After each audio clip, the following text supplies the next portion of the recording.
시청자 여러분 안녕하십니까? VOA 뉴스투데이 시작합니다. 미국 국무부는 북한 핵 문제 해결을 위해 미국이 북한의 안보 우려를 해소해야 한다며 미국의 책임론을 들고 나온 중국의 주장에 대해 미국의 한반도 비핵화 목표와 함께 대북 외교 원칙을 재확인하며 반박했습니다. 미국 전략사령관은 북한이 전략적 안보 도전으로 남아있다면서 한국과 일본에 대한 확장 억지 공약을 강조했습니다. 첫 소식 박형주 기자가 보도합니다.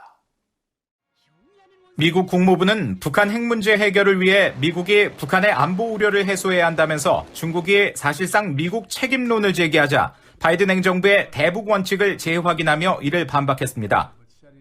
국무부 대변인실 관계자는 7일 VOA의 논평 요청에 한반도의 완전한 비핵화는 미국의 목표라는 점을 확인하고 미국은 계속 북한과 접촉하고 있으며 외교적 접근을 모색하는 데 전념한다고 밝혔습니다. 그러면서 미국은 북한을 향한 적대 의도가 없으며 전제 조건 없이 만날 준비가 돼 있다면서 북한의 진지하고 지속적인 외교에 관여할 것을 촉구한다고 강조했습니다. 앞서 중국의 왕이 외교 담당 국무위원 겸 외교부장은 7일 기자회견을 통해 한반도 문제의 뿌리는 북한이 직면한 외부의 안보 위협이 장기간 해소되지 않은 데 있다며 미국이 북한의 합리적 안보 우려를 해결하는 실질적 조치를 취해야 한다고 주장하면서 미국 책임론을 제기했습니다. 왕이 부장은 또 미국의 인도태평양 전략에 대해 인도태평양판 북대서양 조약기구 나토라면서 미국 주도의 패권 체제를 수호하기 위한 것이라고 주장했습니다. 국무부는 이에 대해서도 정면으로 반박했습니다. 인도태평양 전략은 영내 미국의 긍정적인 전략으로 앞으로 미국의 이 지역보다 더 중요한 것은 없을 것이며 미국의 안보와 번영이 근본적으로 인도태평양에 달렸다는 점을 보여준다고 밝혔습니다.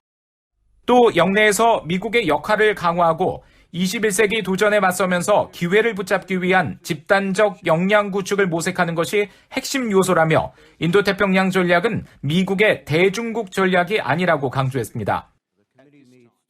이런 가운데 8일 상원군사위원회 2023 회계연도 국방예산 관련 청문회에 출석한 찰스 리처드 전략사령관은 중국과 러시아가 전 세계 어느 곳에서 벌어지는 분쟁도 모든 수준의 폭력으로 일방적으로 확대할 역량을 갖고 있다며 미국의 전략 억지력이 완비돼야 한다고 강조했습니다. If strategic or nuclear deterrence fails, no other plan and no other capability in the Department of Defense is going to work as designed. The nation's nuclear forces underpin integrated deterrence and enable the U.S., our allies, and our partners to confront aggressive and coercive behavior. 리처드 사령관은 서면 답변을 통해서는 북한에 대해 영내 안정을 위협하고 국제 규범을 무시하는 활동을 계속하며 여전히 전략적 안보 도전으로 남아있다고 지적했습니다. 리처드 사령관은 그러면서 북한의 최근 미사일 발사는 확실한 미사일 위협 개발 열망을 보여준다고 지적하고 전략사령부는 군사적 긴장 완화와 북한 비핵화 추구를 위한 국방부의 노력을 지지하는 동시에 한국과 일본에 대한 확장 억지 공약에도 지속적으로 기여할 것이라고 강조했습니다. VOA 뉴스 박형주입니다. 북한이 미국과 동맹국을 겨냥해 핵과 재래식 능력을 지속적으로 확장하고 있으며 관련 무기 개발에 계속 몰두할 것이라고 미국 국가정보국장이 지적했습니다. 또 북한이 사이버상에서 첩보와 범죄 행위를 벌이고 있다면서 기습적인 사이버 공격 감행 가능성을 우려했습니다. 이조은 기자가 보도합니다.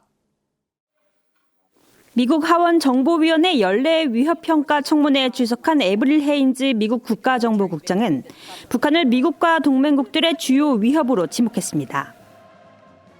미국 중앙정보국 CIA와 연방수사국 FBI 등 17개의 정보기관을 총괄하는 헤인즈 국장은 북한이 미국과 동맹국을 겨냥해 핵과 탄도미사일 능력을 꾸준히 개발하면서 불안정한 행동을 취하고 있다고 밝혔습니다.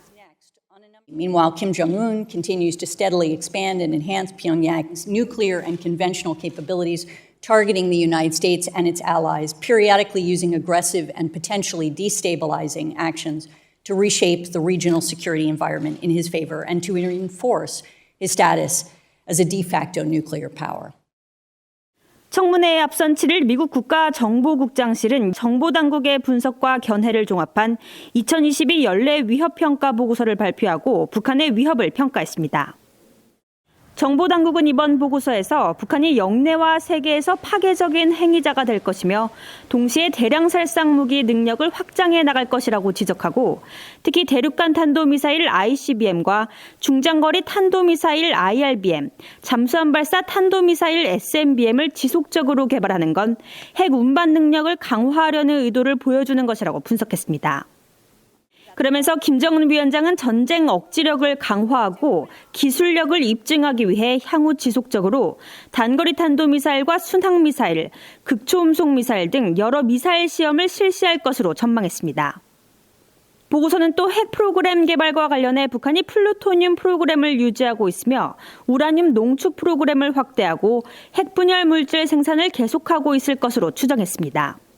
그러면서 북한이 지난 1월부터 핵실험과 ICBM 실험을 포함한 긴장고조의 토대를 쌓기 시작했다면서 이딴 탄도미사일 시험은 미국 전역에 핵탄두를 운반할 수 있는 미사일 시스템의 개수와 유형을 확장하려는 노력의 일환이라고 밝혔습니다.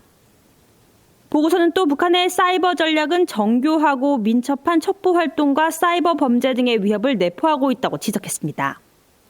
이어 북한 정권과 연계된 사이버 범죄자들이 여러 국가에서 언론과 학계, 방산업체 정보기관을 대상으로 기밀 탈취 활동을 수행하고 주요 사회 기반 시설 네트워크의 중단을 야기했다면서 미국의 산업 네트워크를 중단시킬 수준의 전문 지식을 보유하고 있다고 분석했습니다. 그러면서 북한이 과거 은밀하고 대담하게 사이버 공격을 실행해온 것을 감안할 때 기습적인 사이버 공격을 감행할 수 있다면서 북한이 대량 살상 무기 프로그램 등 정권의 우선순위에 자금을 충당하기 위해 사이버 절도와 유엔 대북 제재 위반 등 불법 활동에 계속 가담하고 있는 것으로 평가하고 있다고 밝혔습니다. VOA 뉴스 이조은입니다. 북한의 이딴 탄도미사일 발사에 대한 국제사회의 비판이 계속 이어지고 있는 가운데 뉴질랜드가 북한의 거듭된 탄도미사일 발사를 강력히 규탄했습니다. 뉴질랜드 외교통상부 대변인은 8일 VOA에 지난 5일 북한의 탄도미사일 발사를 규탄한다며 북한의 탄도미사일 발사 빈도가 증가하는 것을 용납할 수 없다고 밝혔습니다. 이어 이 같은 발사들은 유엔 안보리 결의에 따른 북한의 의무를 위반하는 것이며 영내 안정을 약화시키고 뉴질랜드의 이웃과 친구들을 위협하는 것이라고 지적했습니다. 뉴질랜드는 또 지난달 28일과 지난 7일 북한의 탄도미사일 발사를 규탄하는 유엔 안보리 장외 공동성명에 참여한 것은 북한의 행동 패턴이 우려됐기 때문이라면서 뉴질랜드는 북한이 국제 의무를 준수하고 추가 시험 중단과 외교적 관여에 대한 미국과 한국의 제안을 수용할 것을 촉구한다고 밝혔습니다. 북한에서 한국인 6명이 길게는 9년째 억류 중인 데 대해 전직 국제형사재판소 판사들이 우려를 표하며 한국 정부의 적극적인 노력을 촉구했습니다.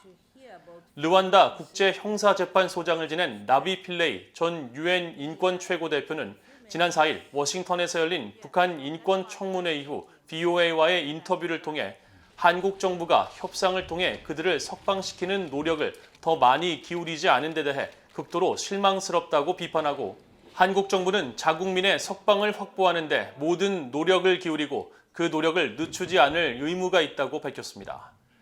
통일 독일의 베를린 법무부 국무부 장관을 지낸 볼프강 숀버그 전 유고슬라비아와 르완다 국제형사재판소 판사도 과거 이 같은 사안은 법의 문제가 아니라 서독이 동독으로부터 협상을 통해 비용을 지불하고 데려왔다면서 한국인 억류 문제의 실마리도 동서독 간 정치범 거래 사례에서 찾을 수 있을 것이라고 말했습니다. 한국의 한 탈북민이 제1야당 대통령 선거 후보에게 서한을 보내 중국 감옥에 수감돼 북송 위기에 놓인 가족과 다른 탈북 난민들의 석방을 도와달라고 호소했습니다. 2013년 한국에 정착한 탈북 여성 박보경 씨는 8일 VOA에 최근 한국의 제1야당인 국민의힘 윤석열 대선 후보에게 중국에 억류 중인 탈북 난민 가족들을 대표해 서한을 보냈다면서 윤 후보가 당선되면 중국 감옥에 수감 중인 부모 등 탈북 난민들의 석방과 한국행을 위해 노력해 줄 것을 호소했다고 밝혔습니다. 박 씨는 또 북한을 탈출한 부모님과 시동생이 지난해 1월 중국 공안에 체포된 뒤 연길의 한 수감시설에 수용돼 있다며 한국 정부에 여러 번 도움을 요청했지만 아무 진전이 없어 야당 후보로 최근 탈북민은 먼저 온 통일로 홀대하지 말아야 한다고 강조한 윤 후보에게 서한을 보냈다고 설명했습니다. 그러면서 9일 실시될 20대 대통령 선거에서 누가 당선되든 유엔이 난민으로 규정한 탈북민들의 강제 북송을 막고 이들의 생명을 보호해야 한다고 거듭 호소했습니다. 국제인권단체인 휴먼 라이츠 워치가 중국 수감시설 내 북한 국적자들이 탈북 난민을 포함해 1,170명인 것으로 추산한 가운데 이 단체의 리나윤 선임연구원은 8일 VOA에 차기 한국 대통령은 현재 문재인 정부의 정책을 바꿔 탈북 난민 보호에 적극 나서야 한다고 강조했습니다. 이상으로 VOA 뉴스투데이를 모두 마칩니다. 시청해주신 여러분 고맙습니다.